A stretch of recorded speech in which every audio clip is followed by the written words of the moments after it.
Mel, Yeah, Quantum Summit 2024, your inaugural conference is over. it is. What were your thoughts? How do you think you did? I think we did phenomenal. Where there are challenges, like anything you do in life, there's challenges. Did the food trucks let me down?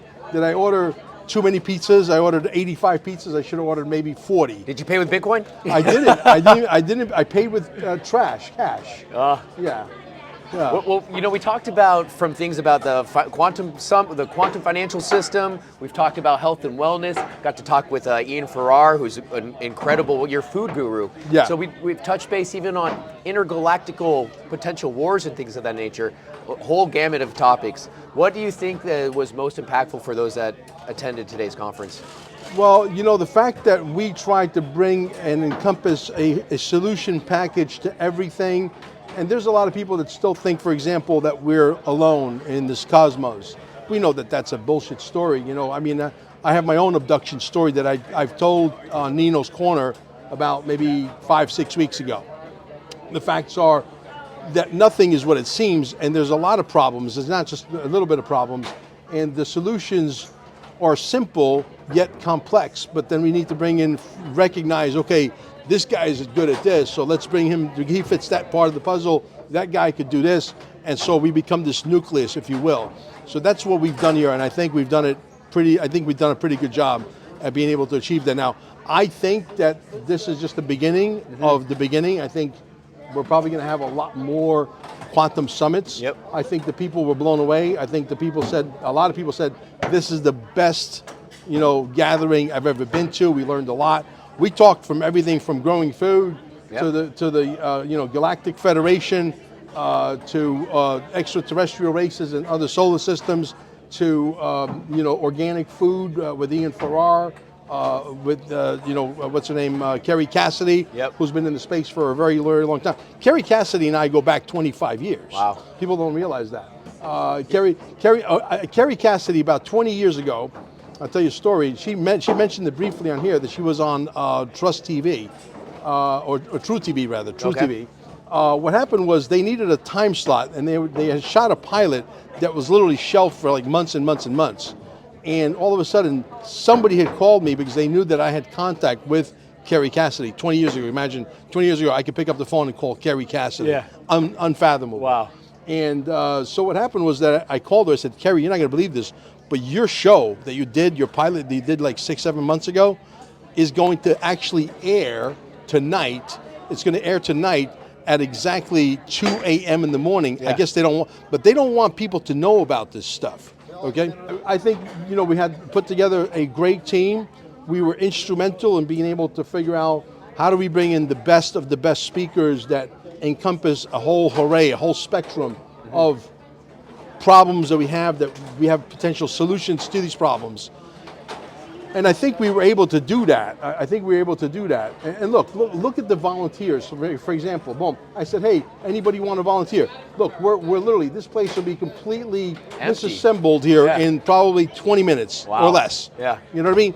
The only way you do this is by having unity. People that realize there's a mission here. We're all going in one direction. You know what makes up community is unity. I think that's very interesting.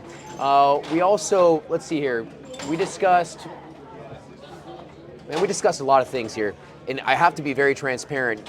Before we came to this conference in Cape Canaveral, I want you to discuss why Cape Canaveral, and before you do, last night, you know, on Friday, we saw a rocket get launched from Cape Canaveral from NASA's site. That was on Friday. Last night, I saw the biggest shooting star just right above the pool last night. Something that you don't see in my neck of the woods. What's going on in this area? Well, you're sitting in a vortex. If you understand that, for example, if you were to go on YouTube right now and punch in Cocoa Beach luminescence, Cape Canaveral luminescence, there are 2 months out of the year here where you go in the ocean at night and you move your foot through the water and the water actually glows. You're sitting in an energy field. There are no coincidences why, for example, NASA is here. They know there's a vortex. They know it better than you and I. Yeah. Okay?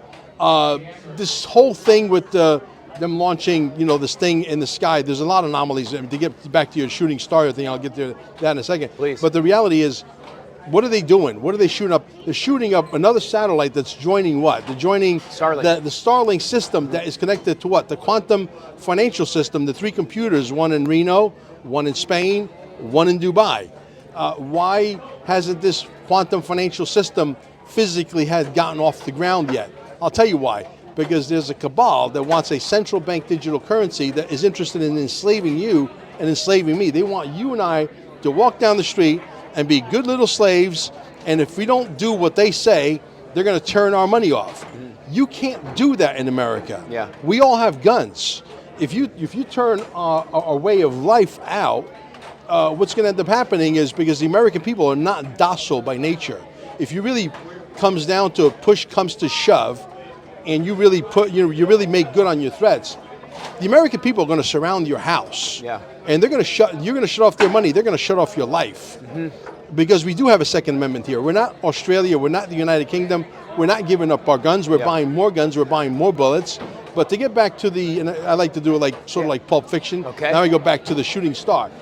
I've seen some of my clientele that comes here at stayingalive.com upstairs, which is a scalar wave technology, which I like to talk about a little bit here. Show me video, pictures of flying crafts, right? Flying triangles, etc.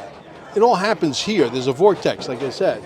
The technology you have upstairs is extraterrestrial in nature. If you were to get sucked up, for example, into one of these crafts right now, you're sitting in scalar wave technology on steroids, obviously even more powerful than what we have upstairs. Hence the reason why the extraterrestrials, if you will, live to be thousands of years old. Yeah. Because why? Because their cells are always maintained to a pristine level. When you are maintaining your levels of cells at a pristine, the highest level possible, you don't die. We are, you and I and everybody in this room, our cellular structure is designed so intelligently that I can tell you emphatically that we should be able to live 1,000, 2,000 with no disease, no nothing. Why have these guys have been able to conquer disease? Some of them have conquered immortality. Some of them are able to actually physically, they're in the 12th dimension, okay? They're literally light beings at this point, okay? And we're headed there, but we have to literally graduate out of all the noise and stupidity, okay? Yeah. Because there's so much of it out there. So it's a gradual thing. Nothing, unfortunately, nothing on Earth happens very, very quick. Yeah. But things are moving in the right direction. But it's going to take leadership like you. It's going to take leadership like him to really push the envelope and understand the trajectory of where we're going, and to really make sure we get there. And giving up at this point is not an option. Mel, I know that you got to go soon, so let's button this conversation up relatively shortly. I know that there's an after party that we got to go to. Yes. But I'd love to. I know this conference was underpinned by blockchain technology and obviously the quantum financial system. How did you first come to know about this place? Because I know that you spent time in Costa Rica, and I was thinking maybe were you first exposed down there, and was it Bitcoin? Tell me more about your backstory. Sure, absolutely. The reality is I knew about Bitcoin day one, the day it actually was available to purchase. And a lot of people don't realize that for $1, for one lousy dollar, you could buy a total of 800 Bitcoins. Bitcoin's at like 67,000, 68,000. Imagine having 800 times $68,000. Yeah. You're a very wealthy man with $1. The Bitcoin was like 5.5 billion or something like that. Yeah, exactly. The Bitcoin was an experiment, as far as I'm concerned, to see if they could build a final Bitcoin. The final Bitcoin being XRP, which is the one that's scalable to 3.5 trillion transactions per second. So as that becomes the reality, the new monetary system, the NESARA and GESARA, the debt forgiveness, we have to go into a debt forgiveness because the system is so busted up. There's no sense in trying to clean up something that is. It's like trying to put a rocket engine on a Model T Ford. Yeah. You might be able to achieve speeds of 600 miles an hour, but by the time you get to 200 miles an hour, there'll be pieces of metal and rivets and bolts and whatever flying off of that thing because it's not built to be able to withhold the G-forces. Yeah. It's not made for that. The XRP is. So the practice run was the Bitcoin. And once they realized, okay, yeah, this guy Satoshi Nakamoto, AKA David Schwartz, even though there could have been an array of other people involved with him, right? I could tell you that he is the main character. He's even admitted that to me on video in Vegas. As you know, that video went hyper viral, tens of millions of views, hundreds and hundreds of channels picked it up. Even yours truly, what's his name? Big Boy Crypto, you know, Ben Armstrong picked it up. Obviously, he doesn't know who I am, but you know, I never got credit for it. You know, it's a dog-eat-dog world out there. You know, I wish I would have gotten the credit because that would have really shot my Twitter channel to like 100,000 or more. So basically, you know, that whole thing happened, and I told my wife, hey, we should go put this on Twitter, but we got so busy shaking hands and signing autographs and all this crap that we got sidetracked. But the people that were there that you know shot that video as well, they took it and ran with it, and they beat us to the punch, obviously. You know, so it was pretty wild. I could tell you that you know the Bitcoin I think has to go away because it's still stuck at 3 transactions per minute. It still costs thousands of dollars to move from point A to point B. If I owed you, let's say, you know, $100,000, you wanted to get paid in Bitcoin, you want to wait 5-6 hours to get your Bitcoin, or you want it now? I want it now. You want it now, right? You want to do I want to pay, you know, 20,000, you know, not 20,000, let's say $3,000, $4,000 to move that. The transaction that Bitcoin? No. Why would you do that when you could do it with XRP, where, like, you know, Michael Arrington from Arrington Capital, for example, moves $50 million. It took exactly 1.8 seconds, right? Typically moves within 3 seconds, but that transaction, I have the video of him saying it took exactly 1.8 seconds. Wow. And it cost him 30 cents to move more than $50 million. Unheard of. Who can compete with that? Not Bitcoin, not Ethereum, not anything. So, you know, this is why there's this big Mexican standoff, and where, you know, they want a central bank digital currency. They're not going to get it's already been voted into law, as you know. They don't want it. Why? Because I can pay you peer-to-peer. And I say this ad nauseum over and over again because there's so many new people just coming into the space that are learning for the first time. When I was in Oklahoma with General Flynn, for example, you know, they were painting the picture that the sky's falling and the central banks' digital currencies are going to take over. Trump is powerless. Boom, look at this place is already incredible. Right? So all of this stuff, right? And none of it's real because they don't understand, because they're listening to CNN, they're listening to Klaus Schwab, they're listening to this guy Awari, and they're saying, oh yeah, this guy is going to be the next, you know, Antichrist. If this guy was in a ring with me, just me, I mean, he's much younger than me, but I could still kick ass, okay? I would ask you to put your money on me because I will destroy him, right? And this is going to be the Antichrist. They give him this notoriety of the Antichrist, you know? It might not even be him. These guys might be all gone already. I mean, we've seen the masks wrinkle on Joe Biden. We've seen anomalies when they did the State of the Union speech, and Kamala Harris's neck looked like she had gills, you know. There was obviously something wrong with that picture. Everybody saw it, but there's some people that are willing to say, hey, something's wrong with that. And there's some people willing to say, oh no, everything's cool, everything's okay. But because some people are just like so, it's like this. There are people, for example, that don't believe in extraterrestrials. There are people that if an extraterrestrial craft landed in their backyard and a few extraterrestrials came out of it and had lunch, they would deny that that happened. Because they're so regimented in believing that, you know, we're all by ourselves. It's not true.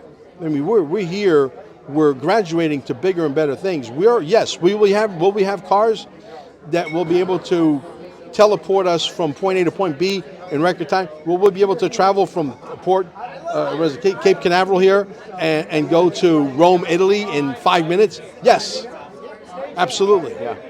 Well, but Mel, you can't do that because these people don't even know how to drive a car, and you're going to give them a flying car. They don't realize that the machine is going to fly by artificial intelligence. You're not flying the machine. You're flying at 10,000 feet. I'm flying at 11,000 feet. The next group of people, we're like thousands of miles apart from each other. We're moving very, very fast. We can stop on a dime. Okay. The reason why Trump is the biggest F you card ever is because Donald Trump wants to give you life extension technology that you could live thousands of years.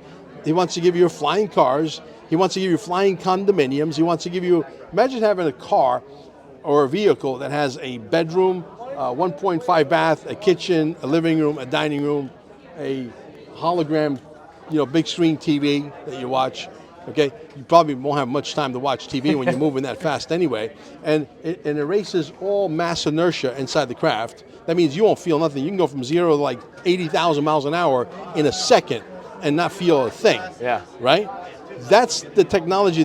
And recently, Pat Bennett, I think his name is, from Valuetainment. Yes. He's come out, and I got that video too. Of PBN, yes. Patrick Bet David. Yeah, Patrick Bet David. He said, what is the government hiding? Why do they have these 6,000 patents that they don't want us to know what they are?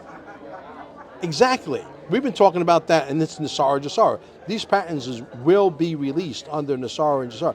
NESARA and GESARA at some point will be proven to be true. Why? Because they're going to have to expedite and get this old system out of the way. Do you think NESARA GESARA is under under the guise of BRICS? Absolutely, 100,000%. No question about it. And at some point, I think that Trump and the United States of America will join, but I don't think the gold, I think, is going to be a little bit trickier than people think, because you ever hear like there's going to be a tokenization of things? Oh yeah, right. I mean, that's what's going on right now. Digitization. Digitization of everything. Why wouldn't they digitize the gold and the silver too? I mean, that's what I would assume is going to be that collateral, that value coming to the chain, right, to back up whatever those exactly. units of account I mean, are. if you have $1 million worth of gold, right, and you have to move from one house to another, you want to drive with $1 million worth of gold in the trunk of your car? You know how heavy that is? It's a lot of gold. The car's going to be going like this. Exactly, precisely correct. Like the Mexicans, like the oh, that's what jumpers. They have in their car. Yeah, right. So the reality is, by putting the gold on the blockchain, you could have it on your wallet. Mm-hmm. You can put it in your pocket. You can have 1,000 pounds worth of gold. And there is your confidence restored. Bingo. Yes. Okay. You cannot finagle the bagel because why? Because how many times did they sell? Right now, if everybody that was sold silver with a paper certificate, like an ETF, said, "I want my silver," the banks don't have it. It's been a scam. The people got scammed. They sold silver 10 times more than what they actually have. Oh, wow. You understand? Yeah. So there's a lot of people that got robbed. And just if a piece of paper. Exactly, just a piece of paper don't mean nothing. But on the blockchain now, that's a different story. Yeah. Because you cannot outsmart the blockchain. Yeah. You know how that works. It's immutable records. Exactly. Yeah. Exactly. So that's where we're moving. This is the new era that we're moving into. And so everybody better get with the program. Yeah. It's not like you don't, like I always say, you really don't have a choice. This is coming, it's here, it's going to speed up. Now, there's two rules of thought. Is it going to go real fast under Trump? It depends on how broken the system is. But there's a lot of broken pieces that have to be coming back together. So it's going to take some time, I think. Potentially it could take 8 to 10 year rollout. Mm-hmm. However, it can happen fast. Why? Because the system is so busted up that they're going to bring in the best minds to see how they can expedite it. Mm-hmm. And boom, all of a sudden, the dinars are here, the zims are here. But see, the zims and the dinars, in order for them to travel, they need a system. That system has to be XRP. Yeah. Right now, they cannot travel on the SWIFT system. Yeah. It's broken. Mm-hmm. It's slow. It's expensive. There's 6 people along the way that take their money, take a little piece of the pie. So now what happens is you bring in a system like XRP, boom, the dinars get announced at $4.50 for each one, which will be great. That means I can buy the building. Right? There we go. That means I can buy the building, and the venue will be like 8 times bigger, because I'll gut the entire darn thing and make this room huge. Awesome. I mean, really huge. And then the pizza, the pizza maker will be here. The pizza maker will be here. We'll make them to order. Awesome. Awesome. So it sounds like we'll have a sushi bar too. Now we're talking. So 2024 is done. It's a wrap. What does 2025 look like? 2025, I think, is when we enter the era of Jubilee. We're gonna have a lot of the technologies. You're gonna be pretty much confused as to which technology you want to for your house. You'll have maybe something that's this big, for example, that can power your entire mansion. Wow. 7-bedroom mansion, 4.5 bath, swimming pool, jacuzzi, sauna, tennis courts, all of it. Wow. Right? There's so many of these technologies. Out of 6,000 patents, how many do you think might be free energy technology? 200? Possible. Very possible, and just very, Yeah. very, I don't want to say shocking, but it's just, Right. it's hard to believe. But I mean, with the technology that we have around us, it's possible. I like the fact that, Patrick Riley, who's a brilliant, Yes. I mean, he's a good friend of mine, he's a good friend of yours. Yes.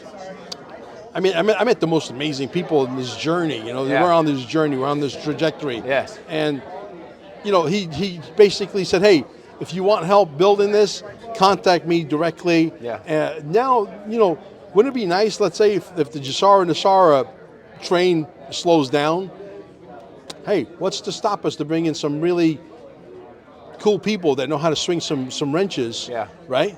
That are mechanically inclined. Their brain works like mechanics to build shit that we can make free energy.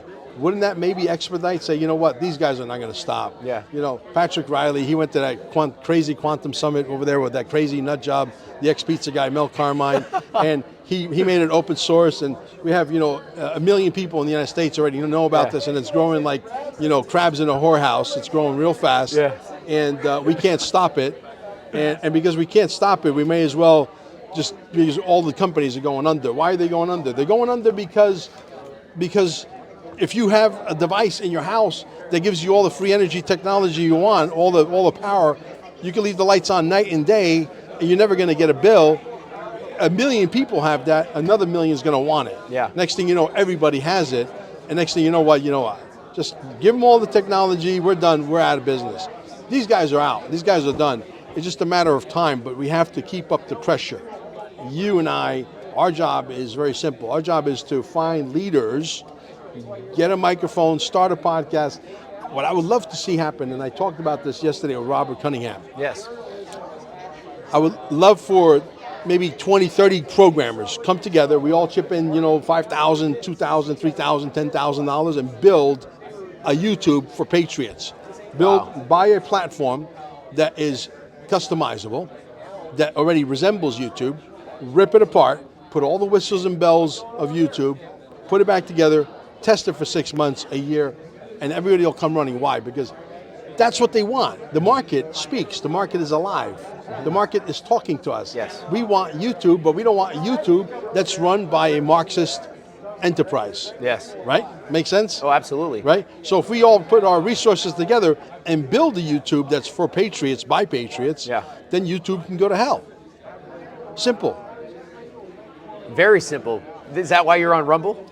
I'm on Rumble because they were not as bad, but now they're becoming bad because I understand that they're, I think BlackRock supposedly owns a piece of Rumble. Really? And there is some stifling going on there too. And look, I'm a very outspoken person. I'm going to say what I feel. If I feel that this is X, I'm going to say, hey, this is X. Yeah. And you're not going to stop me.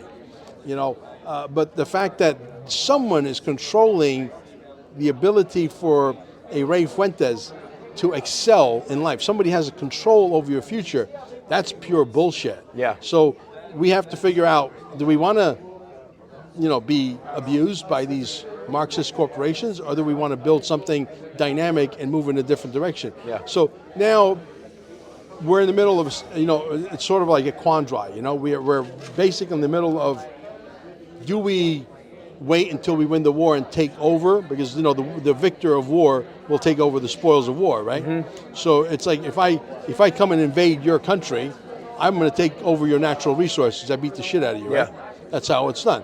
Same thing here. This is a war. In this war, it's a little bit different. It's not land that we're fighting over. It's over more like digital real estate. Digital real estate being social media platforms, Netflix. You might be, the president of Netflix when we win the war, because you're going to bring in a whole genre of guys who like to edit video and glue shit back together and tell a story, and we're going to have a very different kind of story. Why? Because for once we get to tell the truth. Yeah. On the topic of on the topic of disruption and innovation and free energy, we have this company called Tesla, and it's very striking that this name of this company is Tesla after the Nikolai Tesla. Yes. Do you think was on purpose? Was that an FU by Elon to the big corporation? What do you think was the driver behind the name Tesla? I think, well, first of all, Tesla's been around for about 35 years. Okay. The original guys that used to build Teslas was not Elon Musk. Elon Musk, basically, the government said, here's a bunch of money, go buy these guys out. And Tesla's basically a welfare case of the government. But now he's gotten so big that he basically can tell the government to take a flying leap. Yeah. But, look, again, we're driving these extension of a Model T Ford that are electric instead of gas, Yeah. and they emit all of this radiation, and to produce all of these batteries, for example, they're creating a much bigger carbon footprint than if that car had a combustible engine and drive for 250,000 miles. Yeah. So it makes no sense. Plus, the person that's driving it is getting sick, which plays right into their cancer Ponzi scheme. Interesting. You understand?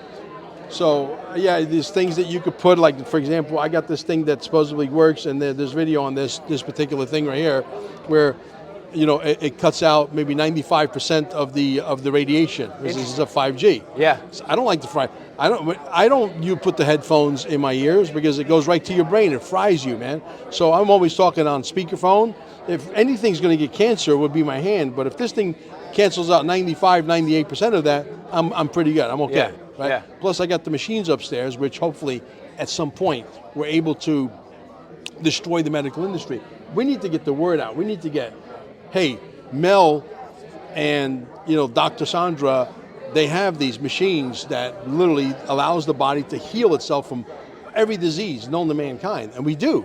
It's right upstairs, stayingalive.com. Right? Yeah. So it's just really a matter of bringing in the right people to tell the story in a way that the average person can understand it. Yeah. Okay? Because these machines are not medical devices by any stretch. What they are is nothing more than a machine that oscillates your cellular structure, and it kills off your bad cells, and your good cells, it makes them to pristine levels, and your good cells teach your other cells to be pristine, and you're doing that in the billions per hour, Yeah. which means your body goes into natural repair mode on its own, because the body's what?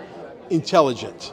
And that's why you look the way you do. How old are you, Mel? I'm 61. Wow. I'm going to be 61 in September. Good for you. Yeah. Good for you, sir. Yeah. Well, Mel, it's been an incredible ride.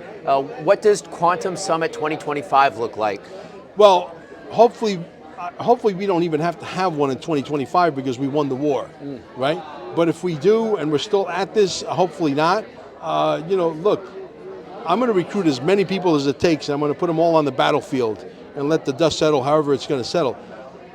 We cannot give up, because the other side, we have given them so much money, and don't ever discount them out, because they're still very powerful. They're still when you have an entity, a government, that is able to print money at will and give it to the bad guys. It's like if you're a bad guy, you're broke. You call the government because you're a bad guy, and the government knows you're going to utilize that money for bad stuff, and they can count on you to be a gangster for the government against the people. So what happens is you call the government and say, hey, I need another $1 billion, like George Soros. Boom. Next morning he wakes up, there's $1 billion sitting. You know why they give it to him? Because they know that he's going to take that money and fight us. Wow. Right? Yeah. So we have to put an end to it and bring in a new system so that system collapses. Take all these guys out completely, and let's start a new world. I think we're ready for it. Amazing. Mel, I'm proud to be on this journey with you, sir, and Yeah. I'm proud to have a microphone, and I'm sure proud to be inspiring the next generation or those that are willing to get in the trenches with us and bring in the next new wave or the next era of finance. Ray Fuentes, it's an absolute pleasure. Thank you, sir. Appreciate you. Love you mucho.